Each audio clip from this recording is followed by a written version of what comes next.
नमस्कार, आप देख रहे हैं north star Himachal live. Himachal report के साथ मैं सोनिया। खबरों को विस्तार से जानने के लिए आइए नजर डालते हैं अब तक की कुछ मुख्य सुर्खियों पर।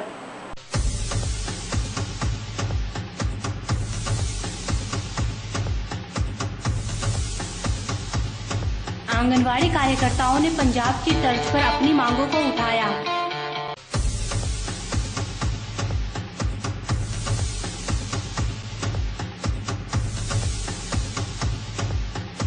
संजय ठाकुर सेना में बने लेफ्टिनेंट।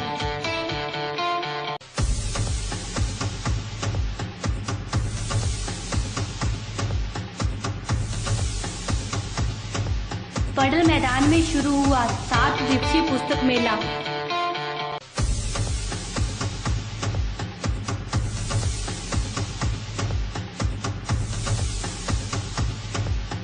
सड़क सुविधा के इंतजार में कमरूनाथ के श्रद्धालु। नाहन में जिला कांग्रेस सचिव और पूर्व पार्षद तरुण कश्यप अपने समर्थकों सहित विधायक डॉक्टर राजीव बिंदल की मौजूदगी में भाजपा में शामिल हो गए। जी हां, तरुण कश्यप और समर्थकों का भाजपा कार्यकर्ताओं ने जहां भव्य स्वागत किया, वहीं तरुण कश्यप द्वारा पार्टी छोड़ने से कांग्रेस को बड़ा झटका लगा है। नाहन में कांग्रेस को एक और बड़ा झटका लगा है।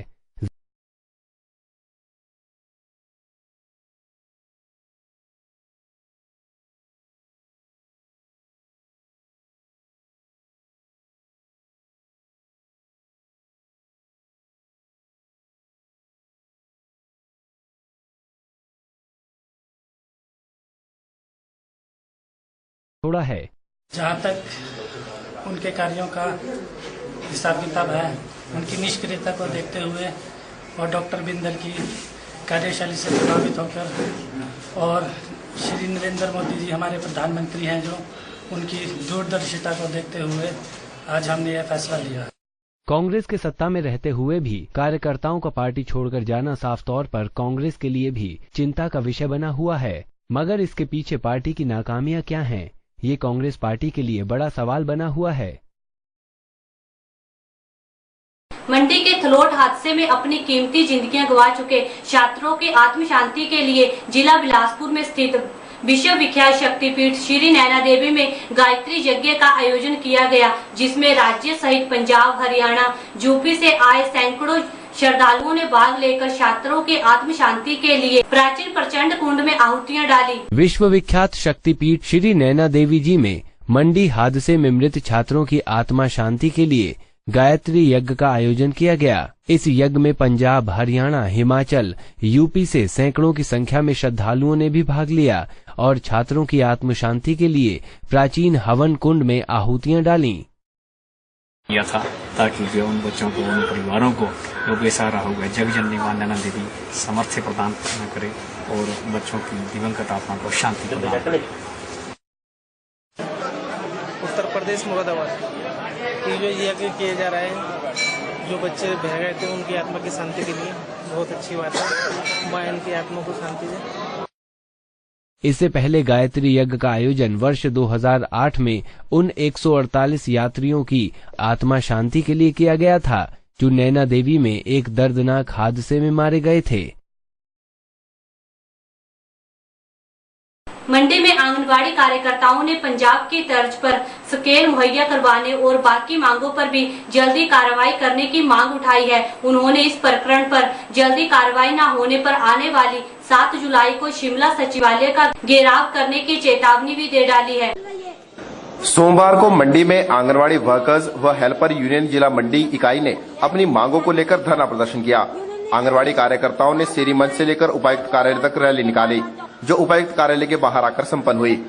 उपायुक्त कार्यालय के बाहर आंगनवाड़ी कार्यकर्ताओं ने धरना प्रदर्शन किया और राज्य सरकार के खिलाफ जमकर अपनी भड़ास निकाली। इन्होंने जिला प्रशासन के माध्यम से राज्य सरकार को अपना मांग पत्र भी भेजा। सैकड़ों कार्यकर्ताओं ने सरकार के खिलाफ नारेबाजी की और शीघ्र अपनी मांगों को हल करने की मांग उठाई। मुख्यमंत्री को दिए मांग पत्र में यूनियन ने पंजाब की तर्ज पर वर्कर्स को 7500 और हेल्पर को 3500 रुपए देने की मांग उठाई है। आज हमने 11 सूत्रीय मांग पत्र जो है वो मुख्यमंत्री महोदय को और प्रधानमंत्री को भेजा है। इसमें जो मई में जो 45वें सम्मेलन में जो श्रम सम्मेलन हुआ था, उसमें खुद उन्होंने माना था कि आंगनवाड़ी वर्कर जो है वो वर्कर की संख्या में आनी चाहिए, है ना। तो वो ये हमने दिया। और दूसरा पंजाब स्केल हम मांग रहे हैं 3500 रुपये जो वर्कर को और 7500 रुपये जो वर्कर को मिल रहा है पंजाब में। हमारी भी मांग है कि हमें पंजाब स्कीम मिलना चाहिए। जब हम रजिस्टर जो ऑल इंडिया पैटर्न के तैयार कर रहे हैं तो ऑल इंडिया पैटर्न की तरह हमारी भी तनख्वाह मिलनी चाहिए। और जो हमारा वर्कर 60 साल के बाद जो है खाली हाथ घर जा रहा है, तो इस बात पे बड़ा दुख हो रहा है।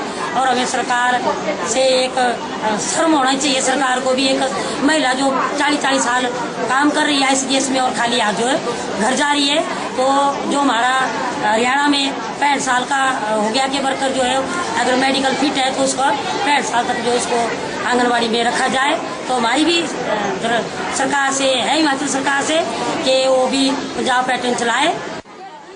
यूनियन ने आंगनवाड़ी केंद्रों में खाद्य सामग्री उपलब्ध करवाने, आंगनवाड़ी कर्मचारियों को मानदेय नकद प्रदान करने, पानी और शौचालय की सुविधा, प्राथमिक स्कूलों में दाखिले के लिए आंगनवाड़ी में अध्ययन करने के प्रमाण पत्र को अनिवार्य बनाने, आंगनवाड़ी वर्कर्स और हेल्पर्स को पेंशन सुविधा और कल्याण फंड का सृजन करने, जिसमें सरकार का अंशदान हो, जैसी मांगों का शीघ्र समाधान करने की मांग उठाई है।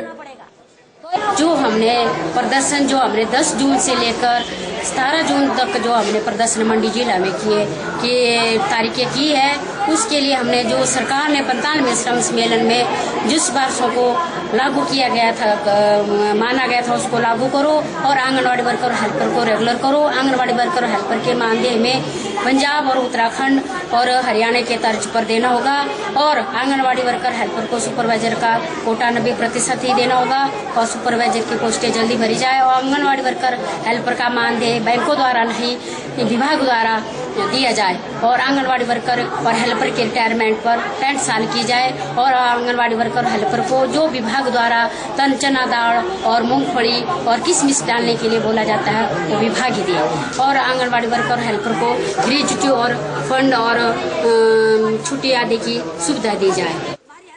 इन्होंने राज्य सरकार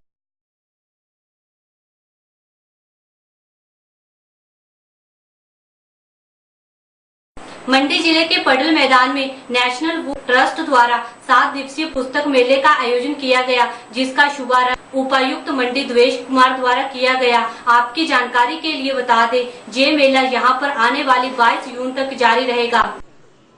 मानव संसाधन विकास मंत्रालय भारत सरकार के तत्वाधान में चलने वाला नेशनल बुक ट्रस्ट मंडी में बुक फेयर का आयोजन कर रहा है। सोमवार को 7 दिवसीय बुक फेयर का शुभारंभ उपायुक्त मंडी देवेश कुमार ने रिबन काट कर किया।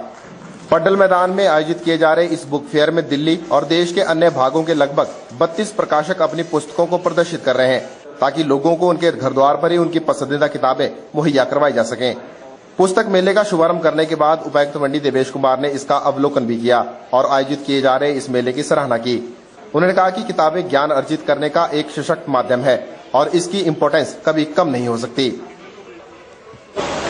माध्यम है, मैंने ये बात इसलिए कही, इस माध्यम की उपयोगिता कभी भी कम नहीं हो सकती। ये हमेशा चरण में रहेगा, प्रचलन में रहेगा। थोड़ा इसकी पब्लिसिटी कम हो सकती है और दूसरे माध्यम से आगे चल के आ रहे हैं, लेकिन ये कभी भी खत्म नहीं हो सकता, असंभव मैं आज क्लियर करता हूँ। जहाँ तक क्रिएटिविटी की बात, अब ये डिफरेंस है। देखिए कि जो इंटरनेट पे जो आपको इन्फॉर्मेशन मिलती है वो इन्फॉर्मेशन है, तो फैक्ट फिगर्स है। अगर हम बात करें क्रिएटिविटी की, कविताओं की, कथाओं की, नाटकों की, व्यंग्यों की, निबंधों की, विवेचनाओं की, ये जो माध्यम पुस्तकों का है, इस पुस्तकों के माध्यम में ही ये चीज़ उपलब्ध है।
भारतीय सेना में लेफ्टिनेंट बनकर अपने शहर सुंदरनगर के पलोहटा के निवासी संजय शर्मा का पहुंचने पर गाँव वासियों व परिजनों द्वारा गर्माजोशी के साथ स्वागत किया गया। वहीं संजय ठाकुर ने कहा कि उनकी इस कामयाबी के पीछे क्षेत्र के लोगों का आशीर्वाद तथा माता पिता के संस्कार है, जिनके चलते वे आज इस मुकाम पर पहुँचे हैं।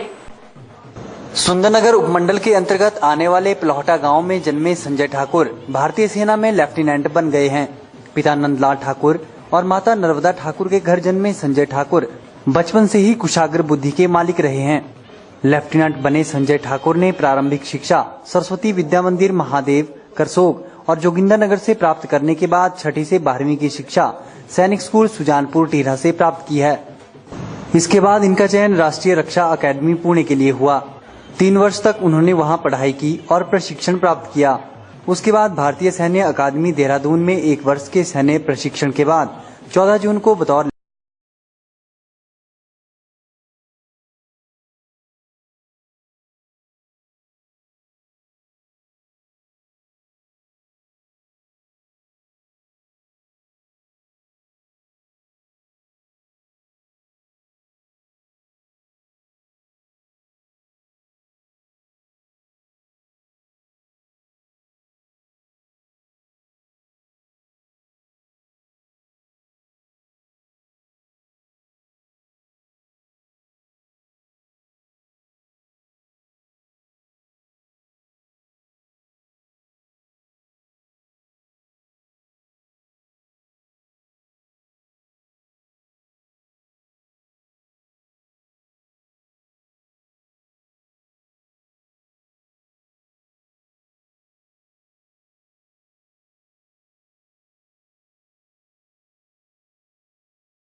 मंडी जिला के कामरू घाटी में पर्यटन की अपार संभावनाएं हैं, लेकिन जहां पर सड़क सुविधा न होने के चलते ये संभावनाएं धराशायी हो रही हैं। जी हां, जहां पर सड़क न होने के कारण देव कमरूनाथ के दर्शन करने के लिए जहां के लोगों को ही नहीं बल्कि जहां आने वाले श्रद्धालुओं को भी परेशानियों का सामना करना पड़ रहा है।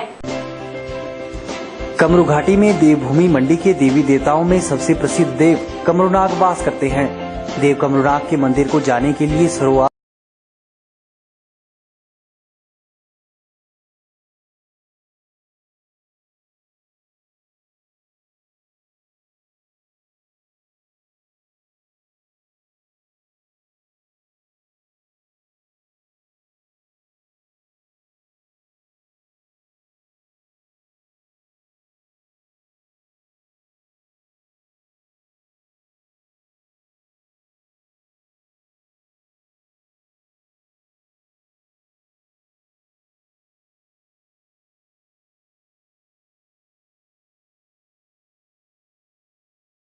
यहाँ से देव कमरूनाथ के मंदिर के लिए 1.5 घंटे का पैदल रास्ता शेष रह जाता है। मेले के दौरान ओरिएंटल टाइम्स की टीम ने श्रद्धालुओं की राय जानने का प्रयास किया तो सभी ने एक ही मांग उठाई कि कमरूनाथ के लिए सड़क का निर्माण होना चाहिए।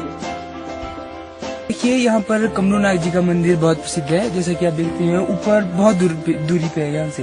पर यहाँ पे देखिए सड़क का बिल्कुल भी यहाँ पे सरकार ने बिल्कुल भी सही इसका सड़क नहीं बनाई है, जिसके कारण हमें गाड़ी यहीं पे पार्क करनी पड़ रही है और गाड़ी ऊपर तक नहीं जाती है, जबकि यहाँ पे दूरी बहुत ज्यादा है और पैदल चलने में टांगे थक जाती है, जिसके कारण की हमें बहुत परेशानी आती है। इसीलिए हम सरकार से दरख्वास्त करेंगे कि सड़क ऊपर तक पक्की बनाई जाए और गाड़ी ऊपर तक ले जाने की सुविधा हमें प्राप्त की। बस ये है कि थोड़ा सड़क बन जाए, थोड़ा और आसानी हो जाएगी लोगों को आने जाने में। और जो ज्यादा पैदल का रास्ता जैसे है, मैंने बताया कि 8-10 किलोमीटर पैदल चलना पड़ता है लोगों को।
खबरों के इस अंक में इतना ही। आप देखते रहिए नॉर्थ स्टार हिमाचल लाइव।